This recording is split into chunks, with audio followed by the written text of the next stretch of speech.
भोले बाबा बैठे दुआरवा ओ सरवा उठे सोहर हो। ललना जनमे है गौरा के ललनवा लुटावे भोले मोहर हो। हे ललना जनमे है गौरा के ललनवा लुटावे भोले मोहर हो। सोर उठेला सारे बनवा धावेले सब जनवा हो। सोर उठेला सारे बनवा धावेले सब जनवा हो। हे ललना बैठे हैं सूरज समान पुलकित मनवा हो। हे ललना बैठे हैं सूरज समान पुलकित मनवा हो। डमरू बजावे भोले बाबा त डमरू डम डम बाजेला हो। डमरू बजावे भोले बाबा त डमरू डम डम बाजेला हो। नाचे भूत प्रेत उनके संघवा गजब निक लागेला हो। नाचे भूत प्रेत उनके संघवा गजब निक लागेला हो। देवगढ़ देखेले आकाश त फूल बरसावेले हो।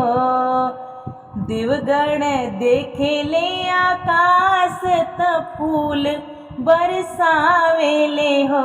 हे ललना जुग जुग जिए तोर लाल त मंगल सुनावेले हो। ललना जुग जुग जिए तोर लाल त मंगल सुनावेले हो। पवन चलेला झक झोर त सोरवा मचावेला हो।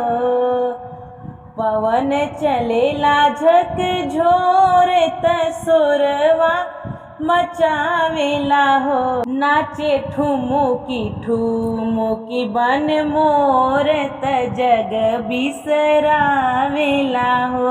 नाचे ठुमुकी ठुमुकी बन मोर त जग बिसरावेला हो। नारद बाबा आई के बोले ले पत्रा जे खोले ले हो। नारद बाबा आई के बोले ले पत्रा जे खोले ले हो। ललना हउए ये देवता गणेश त प्रथम पूजई हई हो। ललना हउए ये देवता गणेश त प्रथम पूजई हई हो।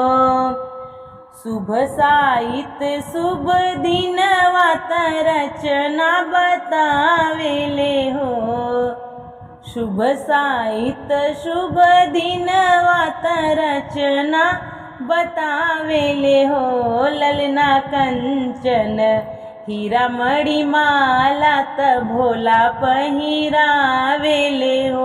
ललना कंचन हीरा मणि माला त भोला पहिरावेले हो। भोले बाबा बैठे दुआरवा ओ सरवा उठे सोहर हो। भोले बाबा बैठे दुआरवा ओ सरवा उठे सोहर हो।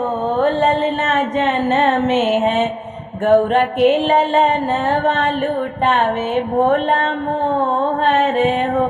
ललना जनमे है गौरा के ललनवा लुटावे भोले मोहर हो।